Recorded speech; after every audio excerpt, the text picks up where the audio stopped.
Assalamualaikum warahmatullahi wabarakatuh. Perkenalkan, kami dari kelompok 2. Kami akan menjelaskan materi mengenai perbedaan sistem pemerintahan di negara ASEAN. Yang pertama yaitu sistem monarki. Monarki adalah sistem pemerintahan di mana kepala negara adalah seorang raja, ratu, atau kaisar yang mendapatkan kekuasaannya secara turun-temurun dalam keluarga kerajaan. Contoh negara yang menerapkannya yaitu Brunei Darussalam yang menerapkan sistem monarki absolut, yang dimana Sultan memiliki kekuasaan penuh sebagai kepala negara dan kepala pemerintahan.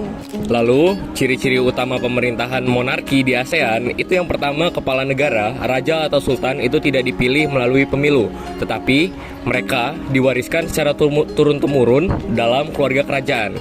Lalu yang kedua, pada monarki absolut seperti contohnya negara Brunei, sultan itu memegang kendali penuh terhadap pemerintahan termasuk kekuasaan eksekutif, legislatif, dan yudikatif.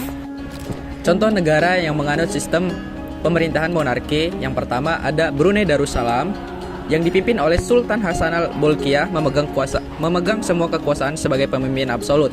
Selain Brunei Darussalam, negara yang memiliki sistem pemerintahan monarki yaitu ada Malaysia, Kamboja, dan Thailand. Untuk sistem pemerintahan presidensial di ASEAN, presidensial itu merupakan sistem pemerintahan di mana kepala negara sekaligus kepala pemerintahan adalah seorang presiden yang dipilih oleh rakyat dan atau perwakilan rakyat yang dipilih melalui pemilu. Untuk negara-negara yang menerapkan sendiri ada Indonesia, Filipina, Vietnam, Singapura, Myanmar, dan Laos.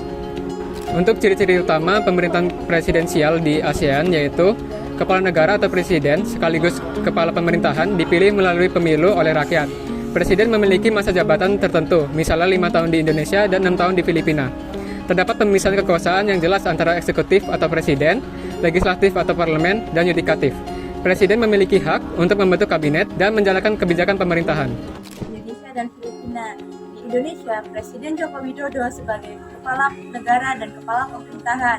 Dan di Filipina, Presiden Ferdinand Marcos Jr. memimpin dengan eksekutif penuh.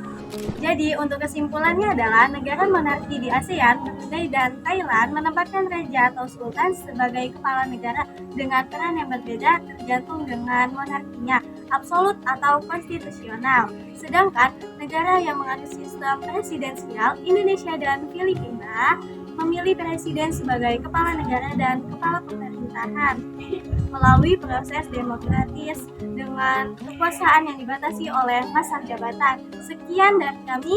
Wassalamualaikum warahmatullahi wabarakatuh.